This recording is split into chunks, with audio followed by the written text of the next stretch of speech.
Good evening, everyone. Welcome to episode 128 of Compass Games Town Hall. I'm live here with Bill and Billy Thomas, who are in separate rooms. You can actually see their faces. How you doing, guys? You're still matching. I thought you'd change the shirts. Nope. All right. So, hey, what are you doing, Billy? What's happening? What? So what's happening? Oh, yeah, what you doing, Bill? Not much. No. I know you can't have your secret meetings. Yeah, not much. Chris Solomon wants to know who kicked you out of the room. Who kicked who out of the room? I think they're thinking you're in the same house, but in different rooms. No, not even in the same state. No. Not even in the same state. Yeah, I grounded him to his room. I like that one. You're grounded, Bill. Yeah, to my room. So what else is going on? Anything? We got a lot going on. We got our two special guests who are already here, very punctual. Yeah, don't you have... I have visitors? Yeah, we have visitors. We have Greg and Brett coming on to talk about Sensuikan. Oh, you want to have them join right now? You did looking at it. Yeah, let them go do their thing. Oh, okay. Well, you guys are here. Hopefully you're ready for this since I told you 8:15. Here we go. We'll see how 5 screens works on here. Oh, there he is. Hello. Can you hear me? Yep. I can hear you. Brett, loving the shirt. Talking around the world. Here we are. Thanks for having me on. And I will introduce my co-designer here, Brett Grimmond from Australia. And I'm embarrassed to say I'm not exactly sure where, but I think it's somewhere near Brisbane within an hour or so. Is that right? Yeah, about 7 hours. It's just down the road from Brisbane. Oh, yeah. Okay. I was close. Sure. But yeah, so at this point, I don't even remember. It's been a long journey. So I thought we just started on this game a couple of years ago, but apparently we've been working on it for 5 years. I started pestering you in May 2020 to include Japanese submarines. All right, so whatever. But the point is 5-6 years. Okay. Anyway, but I really this game really wouldn't exist without Brett, and he kind of helped me crack the code on. It's my usual formula. You can't just make a silent victory in reverse, which is the American kind of counterpart, because the Japanese just had all these crazy submarines with compartments for disassembled aircraft and waterproof compartments that they would rise to the surface and then assemble them and fly them on reconnaissance missions. And they had the midget subs, like the one that they used at Pearl Harbor.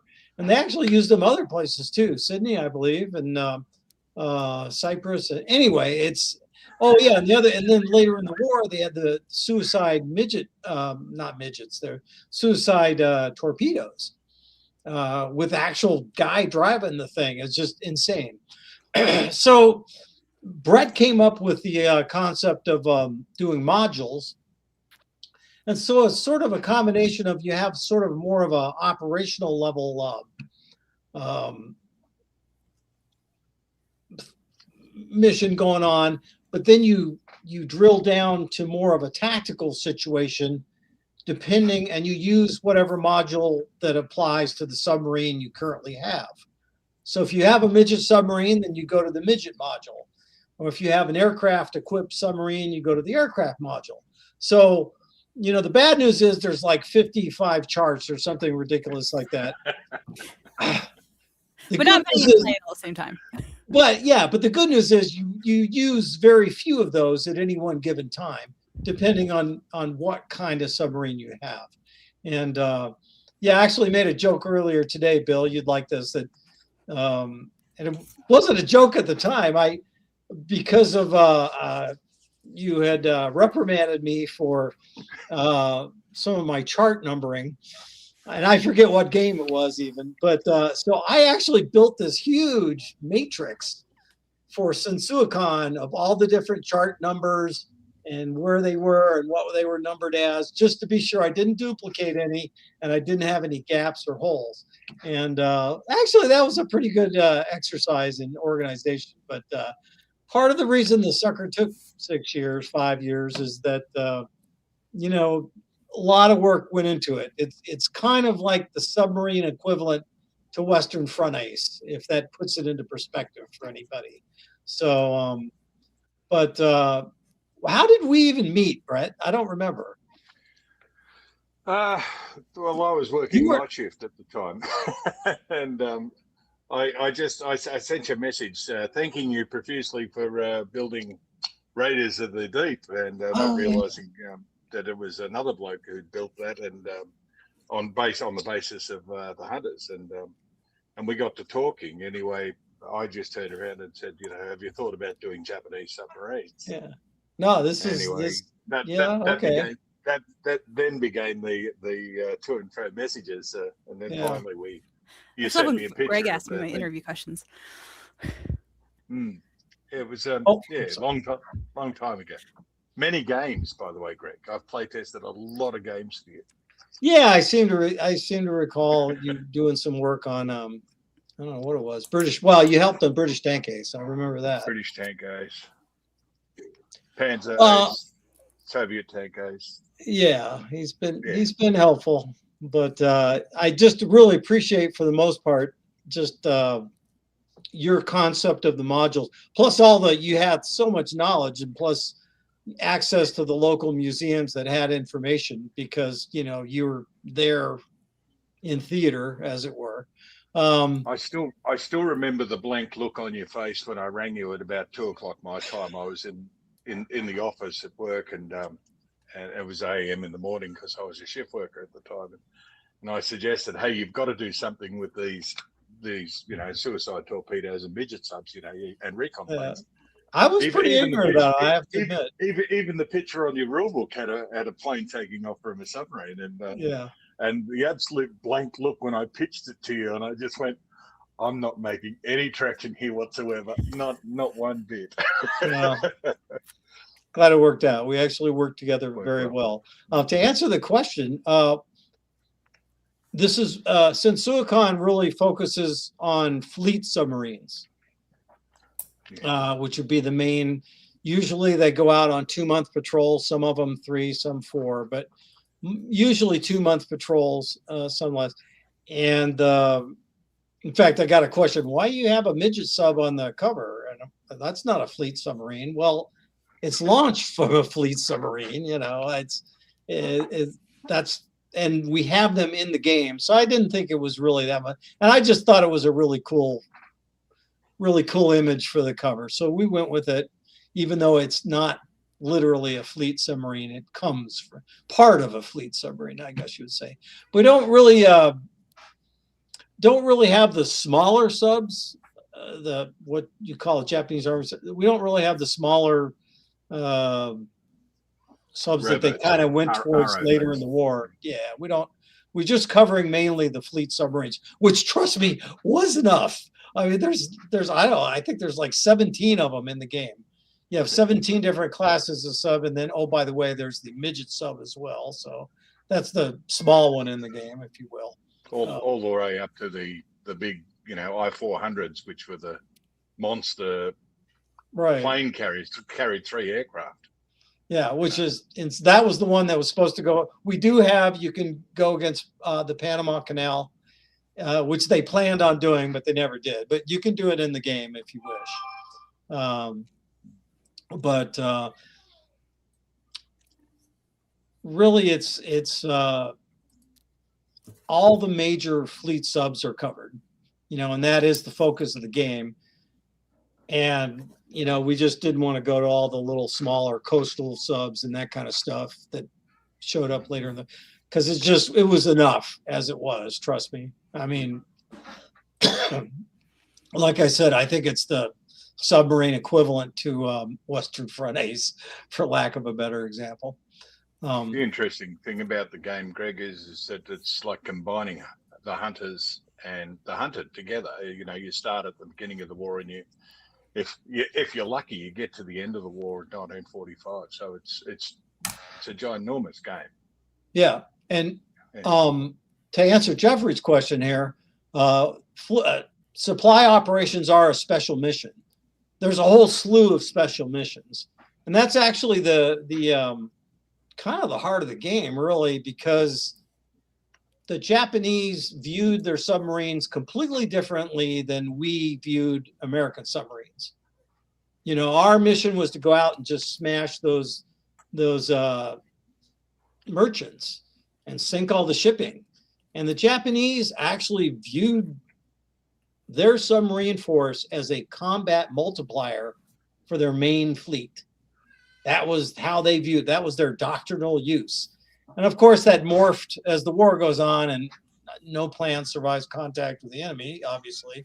So you have a lot of these different special missions, and that's sort of portrays how the Japanese High Command used their submarine force. And so there's a lot of special missions that relate to the actual special missions that were performed, like going on picket duty in front of the main force at Midway, and supply missions to the garrisons, and those kinds of, all those different laying mines, actually minefields. So all those kind of special missions, and well, midget sub operations, reconnaissance with aircraft missions. There's actually a decrement list for each special mission. There's chits, and well, it's kind of hard to explain without having the game. But basically, if you get a special mission to lay a midget sub, well, what if you don't have a midget sub? Well, then you decrement down to the next mission on the list, which might be aerial reconnaissance. Oh, good, I have an aircraft sub. This is actually my mission, not the midget sub, because I can't do midget subs. I don't have one. So we account for all that. I don't know if that makes all sense, but and that ends up tying into the victory conditions too, because you can get a win in the game without ever sinking a ship. Well, sure. Every 10 special missions. You have to do what High Command wants you to do, obviously. So it's not really a smash face kind of thing like the Hunters would be, or Silent Victory, or you know, there's more a focus of all these missions because that's what the Japanese High Command is demanding of you. But there will be times when, you know, they actually sent people to the Indian Ocean with the express mission of sinking merchants. So it depends. Well, those things can happen, for sure. You will run into capital ships and other ships, depending. It just depends on the mission and what's going on. When you sink your first major unit, Jeffrey, you'll be very happy. Yes, probably. So, what inspired the addition of the optional special abilities? Because that's a whole new thing from the previous games in the series. What inspired that? I can't remember what I had for breakfast, and you're asking me 4 years ago. I do you know? Well, I asked you what you'd done for the midget subs, and you said, I'll include it in the next post, and you sent me a page, and I said, well, you know, that can't be, it can't be just a dice roll. It's got to be something else. These were major things, and basically I got on the phone and started talking to him about midget subs and how they'd been used at Pearl Harbor and Sydney and Diego Suarez, Madagascar, at Guadalcanal, and then I started looking into Chiton, the suicide torpedoes, and I was very lucky to find a book called Chiton online for free, and it was the experience of a Zero pilot, believe it or not, who they approached the school and asked for volunteers to step forward and for devastating weapon, and they underwent 9 months of school to learn how to drive a suicide torpedo. And he actually survived the war because he never got deployed as a weapon. He was very close to, but and so armed with all this sort of nonsense, I started looking at other things like recon planes, because I found out that that a plane had actually overflown Sydney Harbour before the midget sub attack in May 42, and I thought that's weird. Like then I looked, and the damn things, the Japanese had actually sent a a recon plane over Pearl Harbor before December 7th. And it's ridiculous, the level of history that I just wasn't aware of. And so talking to Greg, the enthusiasm bubbled over.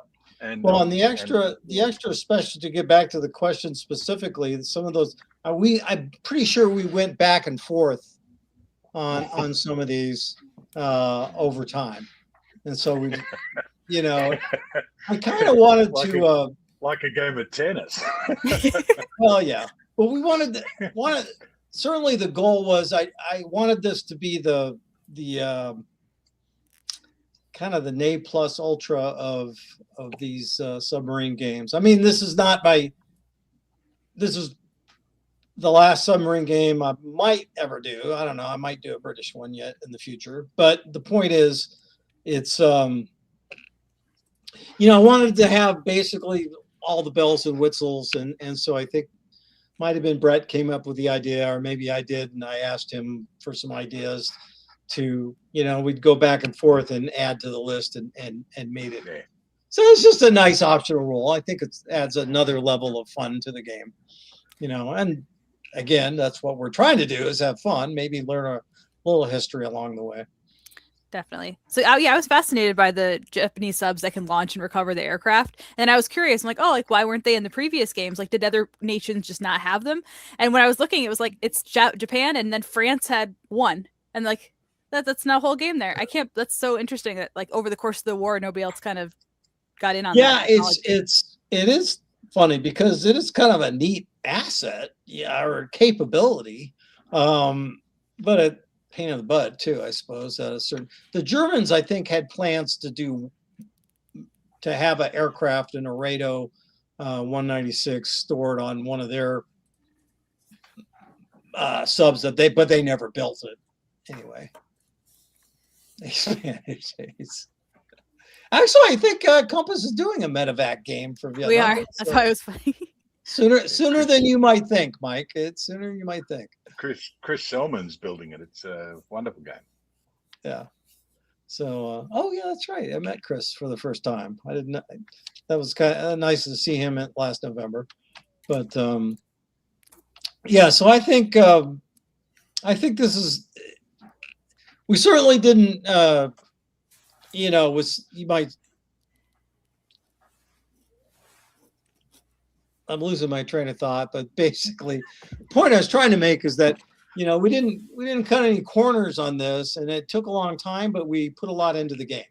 I mean, I think we did an adequate job of covering all the bases, and Brett was super key in making the assistance on the modules, and also a lot of the historical details, and I can't thank him enough for that. So good to see your mug again, brother. Nice beard, by the way. Yeah, absolutely, Greg. I just laughed because being so enthusiastic, I sent Greg through these wonderful ideas that I thought were fantastic, and I got back a quote that I actually live by these days, which is, "You've got too many rivets in the game, Brett." Yeah. So that's the key is we cover all. We have it's like 50 charts, and you might freak out, but you only use a very few at a time. The game is extremely playable, and that's, I would hope at this point, that's a hallmark of what I do. In this case, what Brett and I have done is we keep it playable, because if it's not playable, you got a $50 shelf ornament. And yes, Jeffrey, that is definitely in the game. Again, the special missions are time-based. In fact, all your missions are time-based, based on the period of the war, and they're all historically based. So you're not going to replicate exactly all the missions that happened during the war, but you have a chance to replicate the ones that actually occurred. Remember, it's a solo game there too, Jeffrey. If you want to play every special mission, mate, ask your opponent and see what he says. Yeah.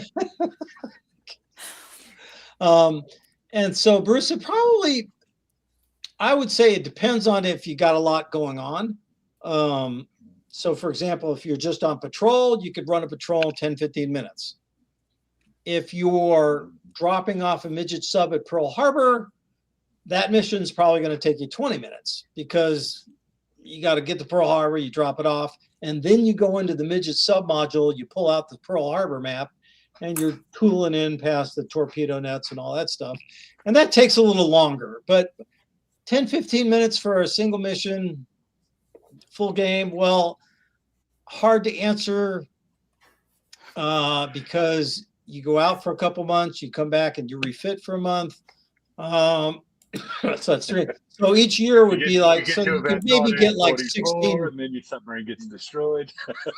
Yeah, but in theory, maybe you could max out at like 15 or 16 missions in the war, but you're never going to achieve that maximum because you're going to have extra months due to hull damage or extra months, or you're going to get sunk and you're going to have to get a new submarine or whatever. So it's hard to say how many missions are in a full game. Probably a 10 to 12 is a good estimate, assuming you stay alive. It's a big game. Get your value for money, that's for sure. You do get to shell the West Coast. I think that's a January, February time block of 42. You get to bomb Oregon. Yeah. So, I mean, we do have, and you can sink ships. They did sink a couple of merchants, I believe, off the West Coast of the USA at the start of the war there. So we do have that built in. So how often, it just depends on what you roll. I mean, you might roll West Coast of the USA if that's what, and be excited about that, or instead you might be ending up in the Dutch East Indies. It depends on what you roll. But again, the patrols are historically based in the probabilities. You're not guaranteed to ever go to the West Coast of the USA, but the probabilities work out to be correct. And oh yeah, there's your Oregon map. Well, Panama Canal is like a 1945 mission, but sure enough. Well, we know what 30 games Greg is working on next. What are you working on right now, Brett? Not much. I'm working for another company, DVG, and getting another expansion for their Warfighter series out. That's a very slow project on the burn. I'm also helping out Alan Eagle and Tony Dodds in England with an updated version of Corvette Command, which is working on the Mermanche run. But that's also a slow-moving project. It seems funny. I retired, but I got busier in my life, which is crazy. I hear that so often. And he's also been helping testing for me with British Tank Ace and some others. So I'm working on Soviet Tank Ace at the moment, Greg, and mate, those BT7s are just cruel. I got to tell you right now. But it's, if I get one prestige point in battle, I'll be very, very happy to get out of that. Well, they called it a coffin for 7 brothers for a reason, I think. Yeah, and Chris, actually, I don't think we have markers. The bases are time activated in some cases, and in some cases it just says after XYZ date, this base is no longer functional. So we have that covered. It's just I don't remember. I don't think that there's markers per se.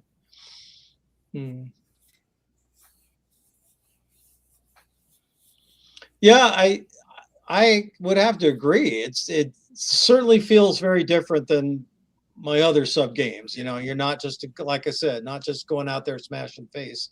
You've got a lot of these weird, the harbor penetration. We have a whole set of rules for that, and that's kind of fun. But that's in the midget sub module, and of course the Indian Ocean's where you're going to get your most tonnage there, Jeff. If that helps. Yeah, if you want to just sink ships, that's hopefully you'll get some Indian Ocean missions. The other thing too is the reconnaissance missions with the aircraft are kind of fun. So we got all kinds of rules for getting shot down and all that business. So it's kind of neat. And you're much more likely to be involved in the major events than in the previous games in the series. Because there are a lot more options. And like you were saying with the decrement, I was finally able to pull up the counters. So these are the backs, and you can have up to 3 different options that you can run through and give you different ways to get involved. Yeah. depending on what you're running. And look, there's Billy, the navigator. Oh no. Just busting your chops there, brother.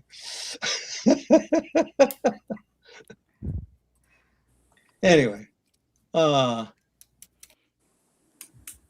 I think it's I mean you could if you wanted to, I suppose, but the reason it might be also possible at the end of 44. Jeffrey, I don't recall offhand, but I will tell you that the reason you have to use the sub that has the 3 aircraft on it if you're going to be bombing the subs that only have 1 aircraft are not really. I mean, I guess you could, but just 45 January to July.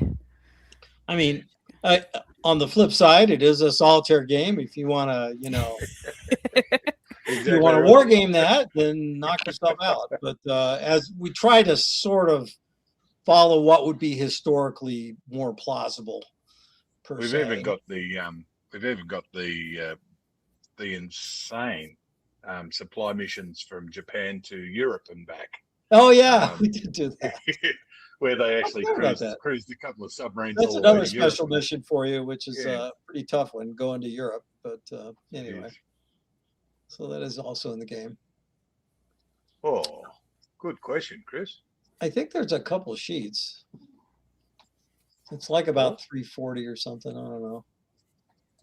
I will look that up while you're trying to fit them all in the box. Yeah. Oh, they're asking all the good questions now, Greg. Sure. Go into my game submarine folder. Yeah, I'm just looking at the damn thing myself. During that pregnant pause, while we're waiting for that, we should give Lee Smith a mention for his map building and helping out with that for the prototypes for all the modules. I approached Lee and just said, "Hey, can you build me some maps, mate?" And he kindly agreed, and so he gave us all the prototypes for playtesting, which was great. He did a good job. Okay, my I don't know that this is final or not, but I do have a suggested countermix document here, which says 378. So 378, roughly around there somewhere, probably. I don't know if that went up or down. Yeah, the emissions are random. There's a 2d6 chart of missions that you might get, and that's randomized. But the probabilities are based on what was actually going on at that time in the war, if that makes sense. Just pull up some of the special ones. You can see the date ranges. Some of them are available for a lot longer than others. Yeah, the red markers there are like Australia 542, 543. These are the special events markers. And someone had asked about random events. Oh, it's on random events. We've got events for the big subs, and then we've got events for the midget subs. That's right. We do have 2 different random events depending on the midgets have their own set of problems, but it's just typical random events that run, that run from very bad to very very bad, very good, depending, and in between. But it's like, you've run aground, or the good luck charm in this game it's called the Maniki Neko, which I've never heard before. I guess I'm not very Japanese. The lucky cat. Yeah, their lucky cat, which apparently is a thing for Japan. And I'd have to, the rest of them I don't remember off the top of my head. But good torpedoes, bad everybody gets sick. The usual. Oh, superior torps. Yeah, there was one. Now these are actually special. This is like a random, not a random, optional rule that you can pick a skill to have. and all these different things, like if you're a carrier killer or a tanker killer or a straggler killer, or you're good at anti-aircraft. So this adds some more playability to the game. Not that it's lacking in that department at all. Each of the modules plus the fleet submarines have their own schools to attend to as well. Oh yeah, So good point. I'll Thanks, throw Brett, that. for bringing that up. You gotta go to different schools, but if you have a sub that has a midget sub, then you actually send your midget sub commander to school, and he learns skills. So the chitin school, you don't get skills as much as you get an item to go with. So like I think we even included ashes of a classmate, and that sort of stuff. And that allows a re-roll or something along those lines. All that sort of stuff. It's got a lot of flavour to the game. Oh, here we go. I was trying to find one of the event charts. There, finally got it. All right. Got some midget sub events. Well, Gambo Straits, like from the movie. Yeah. Okay. Oh, there's some special events. Or yeah. There's not many happy ones in the midget subway. Well, that's because the midget subs were not very happy most of the time. It's not very happy. So there's that. We got a whole game coming up on that precise Anyway. topic. So, I'm very happy with how it has turned out. It looks gorgeous. We have to thank the artist for that. And I don't know. Little known fact there, Greg. The day that my copies of the Hunters, the Hunted, and Silent Victory turned up was the same day you gave me all the playtesting equipment for Sensuikan. So it took months to get those other sub games on. That's kind of a sad story, actually. Yeah. Oh no, Yeah. I was wrapped, man. Anyway, we put a lot of effort into this one, and I really hope you guys all enjoy it. And again, I could not have done it without Brett's help, and Terrific. he earned his chops on this one. So Thanks, you Shipping guys. now there, Bunker? Yep, shipping right now. Yeah, Just started shipping, so if you ordered it and you haven't gotten it yet, that's why. yeah, Dennis in Kansas City just got his. So today, I think. Yep, I just saw the first one on Enthusiast today. Yeah. So sorry it took so long, but we definitely put it through the paces, and lots of QC checks, and I'm sure somebody's going to find a typo here and there, but so far very happy with it. No complaints. I just and of course I will be available to answer questions on at any time, either on Facebook or I go to the Board Game Geek. I just subscribed to the Sensuikan channel on Board Game Geek. So if you have questions, I have been known to answer. Yes, John, I do. When's Compass Con? Well, the May one, I'll be at both this year, or at least I plan on it. May and November. John, you coming to the next one? You coming to May? It'd be nice to see you. Yeah, he is. Okay, very good. He was one of the first people to register. Very excited. All right, I'll see you All there, right. brother. Well, thank you both so much for joining us. You guys know where to find them in the enthusiast group if you have more questions, or on BGG, and we'll talk to you guys later. Congratulations. Thank you Thank you very much. Thank you. Bye.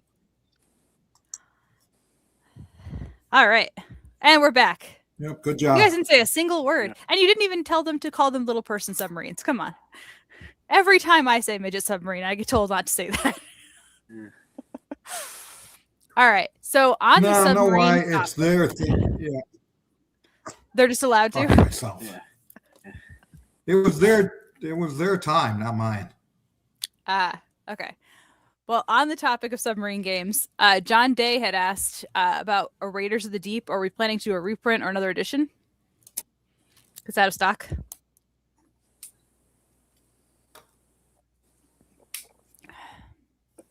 I can't tell if he froze or if he's just ignoring me. It's a 50-50 shot. I don't know if you. I think he may have froze. Did you hear me, Bill? No. All right, we'll come back to that one. Combat Yeah, Eastern I Front. heard you. Oh, did you have an answer? No, there you go. Bill, What what'd she ask? about Raiders of the Deep? New edition.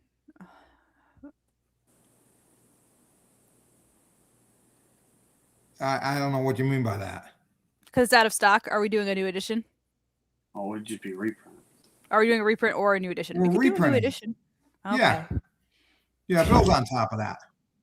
Yeah, I'm on top of that. Yeah. SG, yes. So Combat Eastern Front is on Kickstarter right now. Let me pull that up. Which means that it's coming up shipping pretty darn quick here. I mean, I think we say on here May, but it will be a little sooner than that. Right at 218 people. So we're going to have some updates coming up. One tomorrow and then one next week with some designer diaries from Matthew, a bunch of content on the new series rulebook and things like that. So that's one of the big things. It's a new series rulebook. It is backwards compatible. So if you're going to be buying this one and playing with any of your previous volumes, you're going to want that.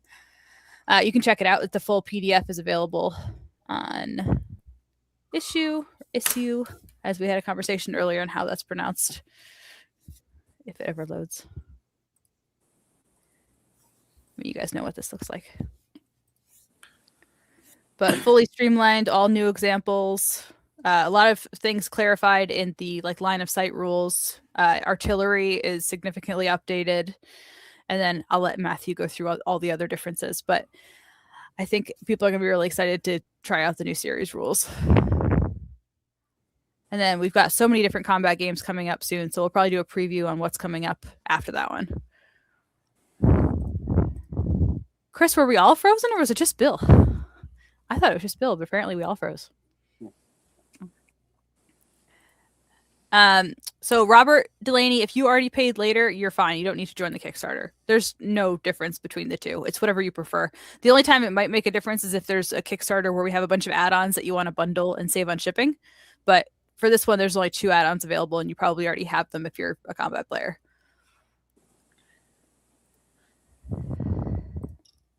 Oh, you have news on that, Billy. Here's a topic for you. Oh, I mean, I guess it is. Yeah. I'm going through it. Looking through it. So, Oh, yeah. Oh, it's out of the... It's go unboxing, Bill. It's out of the shrink wrap. SG, yes. So it works with all the earlier combat games. There are a couple of things that you might have to finagle if you're not going to buy a new version at all. So different displays and things like that, but there's no issue with backwards compatible. Oh, let's make Billy bigger. There we go. 2. And that's what we're working on. Oh, it's right back. Yeah, you got to get them closer. Yeah, how much closer this is Closer. You see? Oh, there you go. Let's see. Ooh. And these are done by Phoebe Hinkle. Oh, yeah, that's okay. Get closer. Really close. Oh, yeah, do the front one closer. I would just tip. How close do you want me to get? I'm right on my computer screen. Well, That's what you get. yeah, stop moving. That's it. It's no mean. That's a good question for you, Bill. Ooh, how did I Okay, do what that? else we got? Blue Water Navy Pacific is being worked on by Matthew Hinkle, so that's moving along. Why does Death in Trenches need replacement counters? No, they don't. They're not. What? No, Death in Trenches are not replacement counters. Okay, they're just, if people didn't like the regular counters, we just made them bigger. So they're not replacement counters. There's just different counters that you can purchase that are bigger than the original. Yeah.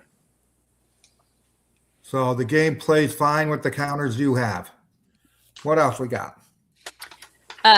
So no, you cannot. You can only play both sides in games that are specifically designed to allow you to play both sides.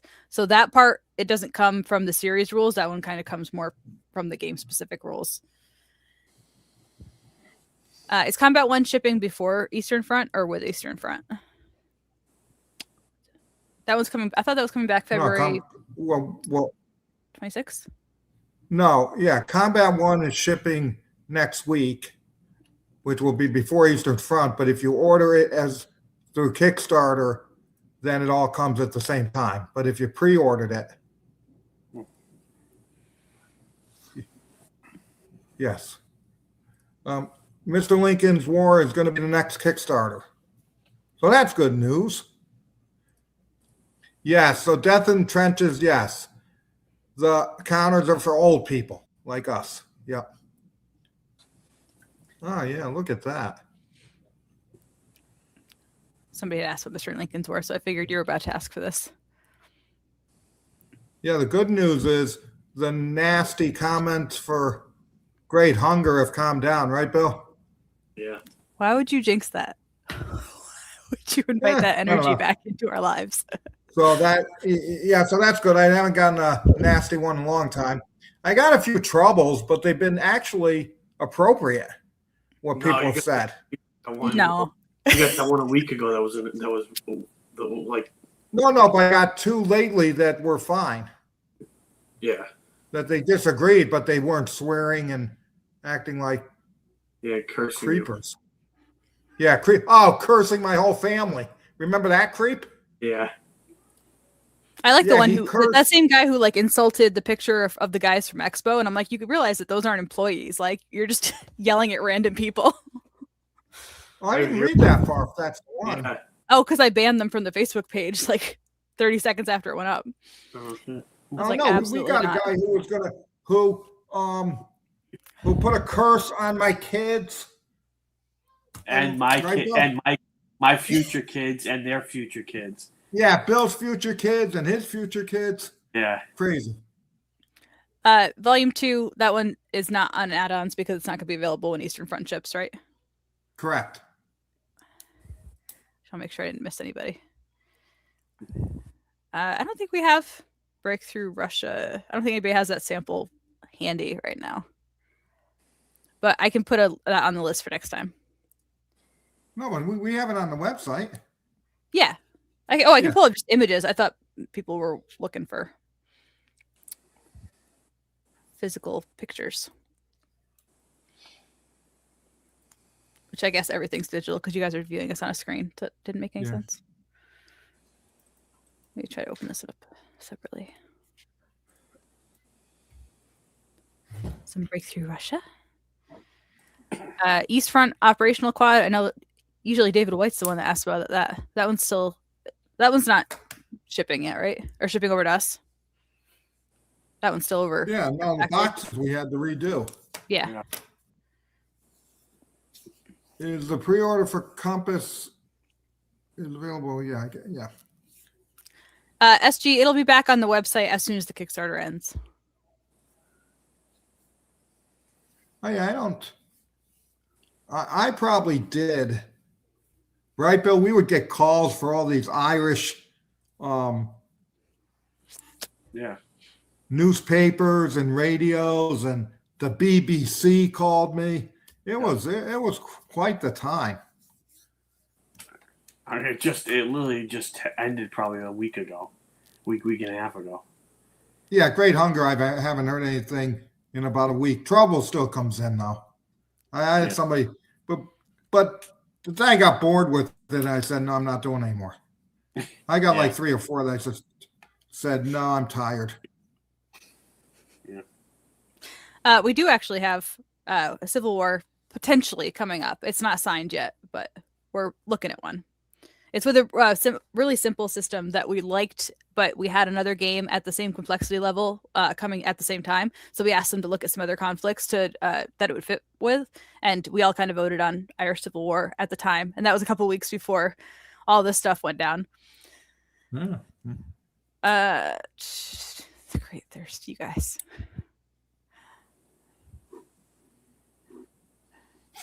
That's a funny question. Oh yeah, the funny thing is, with Troubles, we did get uptick in orders. All Yeah. this stuff. And most of them were from Ireland and the UK. Oh, I stopped scrolling through the Breakthrough Russia stuff because I was trying to catch up on questions. Sorry, guys. Some pretty counters. What else? I'm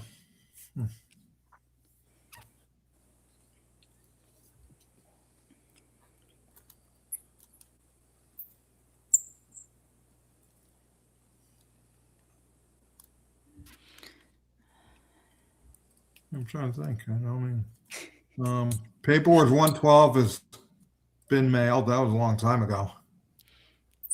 Any updates on Imperial? What's that? I can't read it. Iberian Tide. Yep, that one's in the Yes. pre-production queue. Yep. Is Lincoln's War as good as Bill says it is? Oh no, it's not. It's better. No, I don't think it's okay. Yeah, no, I like it, but that doesn't mean anything. What the hell am I? Yeah. I always wanted to play the one that I got years ago, but I could never get through the graphics and never really understood the game either when I played 3W. But now I actually understand it, and it actually wasn't bad.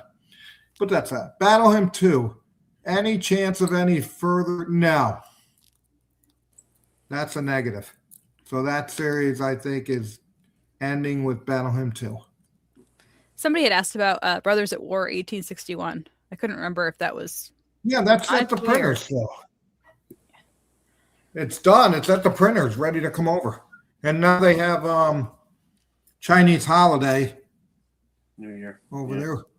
What percentage sales domestic versus, oh God, it has to be 80-20, maybe even a little higher than that. Yeah. 85-15, right, Bill?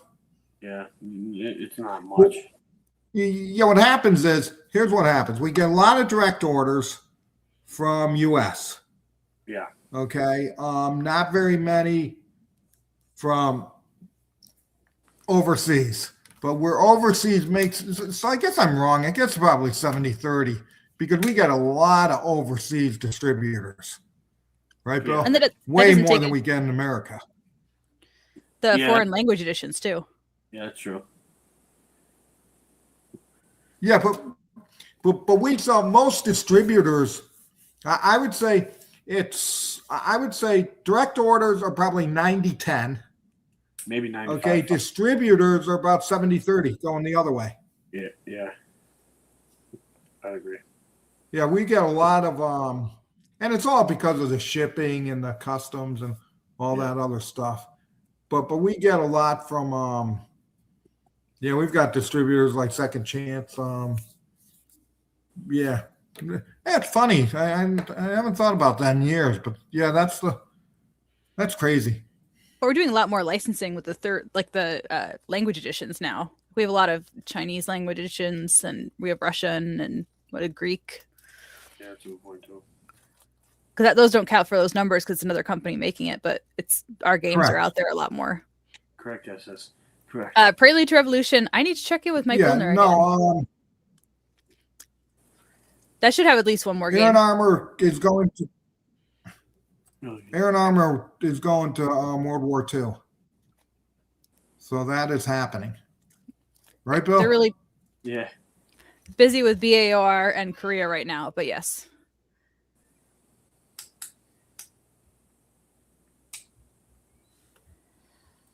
All right. Let's see if I can share some fun new games. I think we only have 10 minutes. All right. So who wants to hear about a fantasy dungeon crawler game or a solitaire submarine game or a Punic Nightmares Ancients game? The first person to make a comment is the one that I'm going to talk about tonight, and the rest I'll save for next time. That would be pretty funny. I actually like that. New combat rulebook. It's available for download, but I don't think we're selling it separately, right? Oh, yeah. You guys are... No. Yeah, all fantasy. Yeah. Yeah, you can do download on it. All right. No, the Punic one isn't fantasy. No, I told people to vote on which one of the new games I want to talk about. So that was a pretty resounding. Yeah, but Bill said they were all fantasy. Yeah, no, all the comments were for fantasy. Yeah, come on. You did okay, so Legends Rise. It's a the hell is submission. this? It's from Snarky Dice Games, designed by Kevin Harris. So this one's kind of resource management, where you're going to build, reveal, and move your parties through an ever-changing dungeon. You're each controlling a party. So we thought that was really unique in the space, because usually you're either working together, everybody has one hero, or you're each doing your own party, but you're kind of working independently. So this kind of makes it so you're the player, and then you're also the GM for your fellow players. It's a really dynamic environment. And you can also go for like a quick dungeon crawl, or go like really deep on the strategy for like a full like weekend long campaign. We're working with the designer to add in some unique heroes that kind of like go into like the Legends Rise title. We're gonna have put a lot of work into this one. We're gonna have a call for playtesters probably tomorrow in the Facebook group. If you already have filled out the playtester interest form, you can just update your preferences and say that you want to do fantasy games. And let's see, what else do we like about that one? Hey, Bill. Yeah. It's like Build-A-Bear. It's not like Build-A-Bear. No, not quite. Yeah, because I don't like where you create your own map. I don't understand that concept. But you like Tunnel Rats. Yeah, well, yeah, but this isn't historical. You let, yeah, okay. Is that game ready? That game we Is it ready? just signed like 2 weeks ago. No, we're gonna add in the heroes that we talked about. We're still gonna do some more playtesting on it, but yes. Solo mode. I think we figured out that it was solo playable. I don't think we have a dedicated solo campaign, but I will talk to Kevin about that. The new Napoleon game with the dragons. Well, now I'm curious about a new Napoleon game with the dragons. See, yeah, just combine them all. This sometimes happens. I'll wake up in the middle of the night and be like, think about a game. I'm like, oh, I haven't got an update from that designer. It's actually a game I made up, combining like 3 or 4 different games I worked on. Okay, so with 7 minutes to go, I think we can actually get one more in. So I heard somebody say Ancients, so I will go to that one. And I should have some photos of the physical game for Legends Rise on the next one. So this is the map that really caught our eye and drew us in on this one. So Punic Nightmares, designed by Dan Millay. It's inspired by the 3 Punic Wars, shook the Mediterranean, 3rd and 2nd century BC. So we really like that the victory was not hyper-focused on just victory points like killing off units. There are a whole bunch of different ways to win and end the game. So there's war weariness, there's city capture, capitulation, and then, of course, VPs. But there are a lot of different fronts that you have to take care of and make sure you're not just focusing on one thing.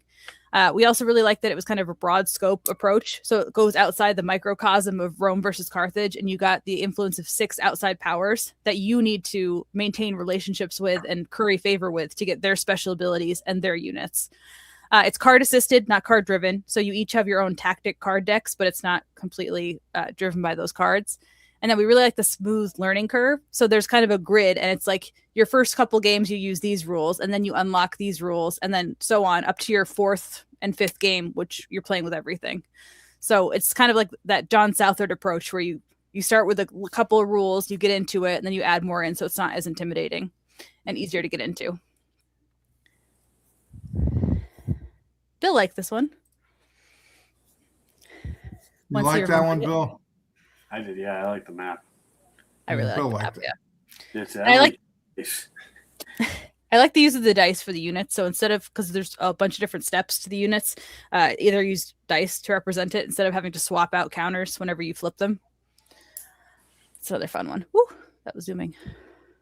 Okay.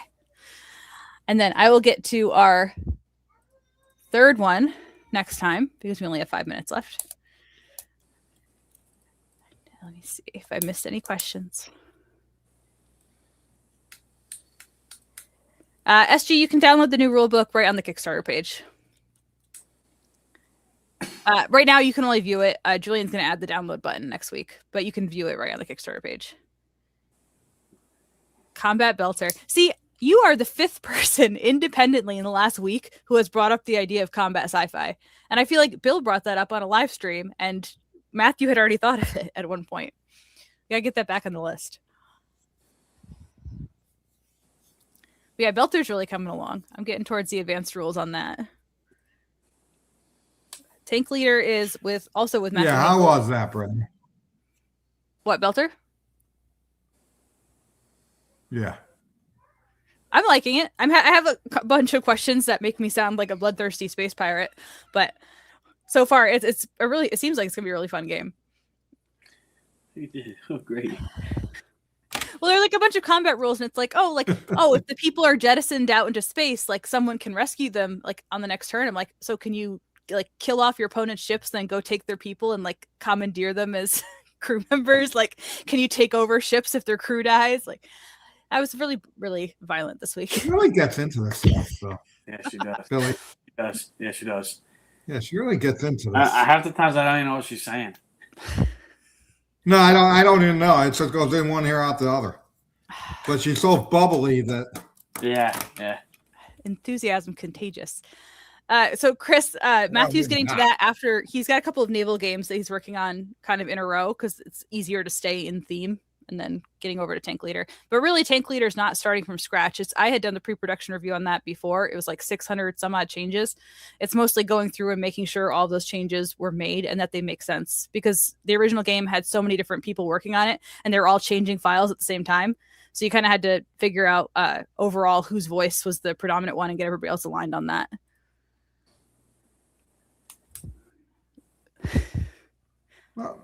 Combat. Are you talking about the new ones? The series Combat rulebook? 1 does not.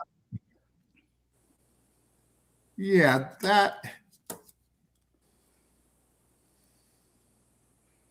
Go, Brittany. If we're talking about the new series rulebook, not Combat 3, you can, especially if you're going to mix and match. So a lot of the future volumes kind of allow you to mix and match with units from previous editions. You're going to want those new series rules. But if you're only ever going to play Combat Volume 1, just stick with what you got. I don't know why you would want to do that, because there's so many good combat games coming up. This is correct. That's correct, I think. See, I feel like Bill would prefer World War II armies with orcs and elves over World War II armies with mechs. That's stupid.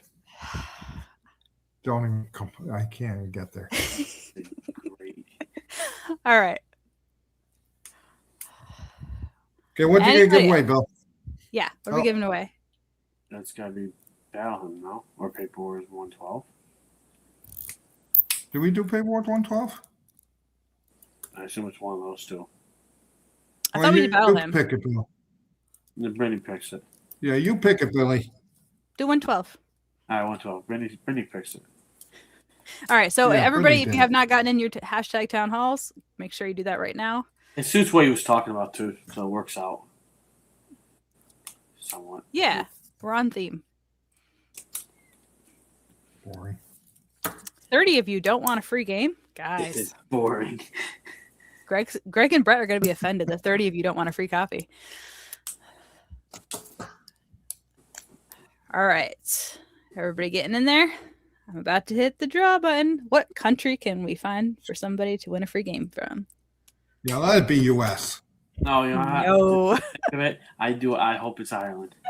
Oh my gosh. Oh yeah, I think you're all set there. I think John is US. Congrats, John. So send an email to sales@compassgames.com with tonight's episode number and your shipping address, and we will get your prize sent out to you. All right. Any last words? That sounds very ominous. Any last notes before we wrap up? Yeah. Nope. All right. Nope. Well, thank you all. We will see you again in 2 weeks. And until then, see you later. Bye.